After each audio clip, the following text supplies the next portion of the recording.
Skuad Garuda maksimalkan menu latihan di Irak. Arkan Kakak diseret pemandu bakat Eropa. Modal timnas Indonesia hadapi Irak.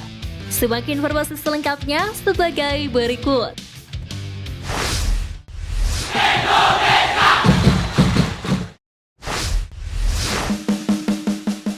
Ketajaman terasah, Arkan Kakak diseret pemandu bakat Eropa. Kabar baik menghampiri striker timnas U17 Indonesia, Arkan Kakak usai tampil tajam di dua laga penyisihan grup A Piala Dunia U17. Sebagaimana diketahui, Arkan Kakak telah mencetak 2 gol dari 2 laga yang dijalani kontra Ekuador dan Panama. Torehan 2 gol beruntun itu membuat namanya semakin diperhatikan dunia. Seorang pemandu bakat asal Belgia bernama Jacek Kulik dengan akun Twitter @auftalenscout bahkan mengaguminya. Dalam unggahannya, Jacek Kulik menyebutkan bahwa Arkan Kakak merupakan harapan besar sepak bola Indonesia dan menyertakan profil Arkan di laman database pemain berbakat miliknya.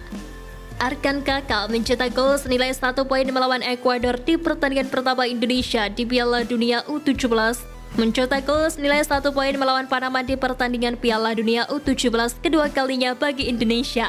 Harapan besar sepak bola Indonesia, talenta terbesar di Indonesia sejak Marcelino Ferdinand. Tulis akun Twitter @auftalenscout.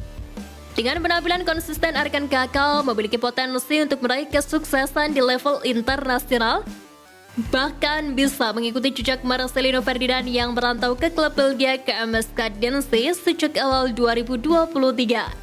Sebelum Piala Dunia U17 2023 bergulir, Arkan Kakak pernah mengutarakan hasratnya untuk bermain di kancah sepak bola luar negeri.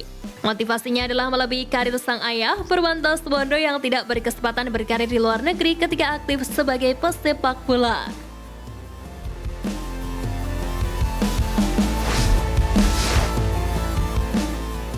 Modal timnas Indonesia hadapi Irak. Pertama, diperkuat para pemain Eropa. Timnas Indonesia membawa 25 pemain menghadapi Irak di kualifikasi Piala Dunia 2026. Nama-nama andalan yang sudah tampil sejak melawan Brunei Darussalam kembali menghiasi skuad merah putih, termasuk para pemain abroad yang berkarir di luar negeri seperti Asnawi Mangkualam, Pratama Arhan, Jordi Amat, serta Sandy Walsh, dan para pemain yang berkarir di Eropa, Olkan Bagot, Sandy Walsh, Rafael Struijk, hingga Saint Patinama. Para pemain tersebut tentu mempunyai kemampuan mumpuni untuk mengimbangi kualitas permainan Irak. Sebab Irak juga memanggil setidaknya 10 pemain yang berlaga di Eropa untuk menghadapi skuad asuhan Sintayong. Kedua, lini depan on fire. Pelatih timnas Indonesia Sintayong perlu percaya diri saat menghadapi Irak karena beberapa pemain sedang dalam performa on fire. Salah satunya adalah Rafael Struijk.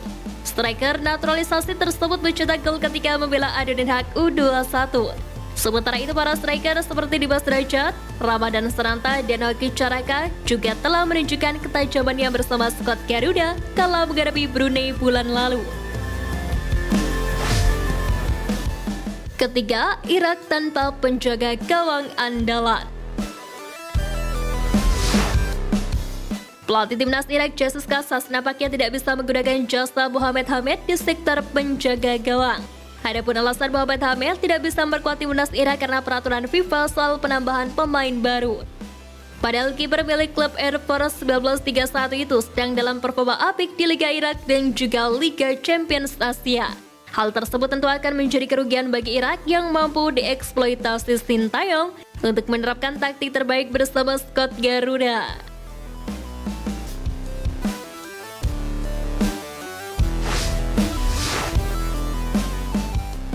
Intens hadapi Irak, skuad Garuda maksimalkan menu latihan.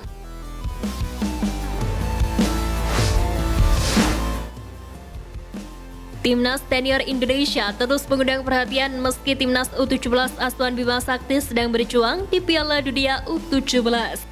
Hal itu tak terlepas dari persiapan skuad Garuda yang kian menarik jelang menghadapi Irak pada putaran kedua kualifikasi Piala Dunia 2026 zona Asia.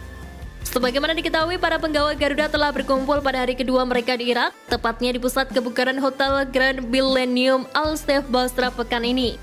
Pada pagi hari, para pemain melaksanakan in-body test sebelum ditempa latihan fisik oleh pelatih fisik timnas Indonesia, Shin Sang-gyu. Sejatinya, Shin Sang-gyu menilai bahwa kondisi fisik para pemain dalam keadaan baik.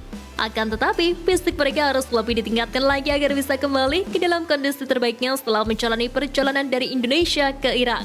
Apalagi lawan yang akan dihadapi timnas Indonesia bukanlah lawan yang mudah. Pasalnya Irak memiliki ranking yang jauh lebih bagus, yakni berada di peringkat 68 dunia. Sedangkan Indonesia bertengger di ranking 145 dunia. Oleh karena itu, fisik menjadi hal utama yang menjadi fokus staf pelatih Scott Garuda. Pastinya rankingnya juga jauh di atas kita. Ini pertandingan penting kita di putaran kedua Piala Dunia 2026. Jadi kita harusnya punya fisik dan performa yang baik. Dengan kondisi yang kita punya saat ini, kita akan berusaha semaksimal mungkin meningkatkannya, ujar Shin Sang-gyu. Berkaca dari performa penggawa timnas U17 Indonesia di Piala Dunia U17 2023, fisik memang menjadi hal utama kala menghadapi tim-tim yang lebih kuat. Hal itu terlihat dari dua laga yang telah dijalani Scott Asuhan Bima Sakti. Menariknya, para penggawa timnas senior sendiri dikabarkan telah lengkap. Tentu hal tersebut akan menjadi modal positif Sintayong untuk merajut skuad terbaik tim Merah Putih.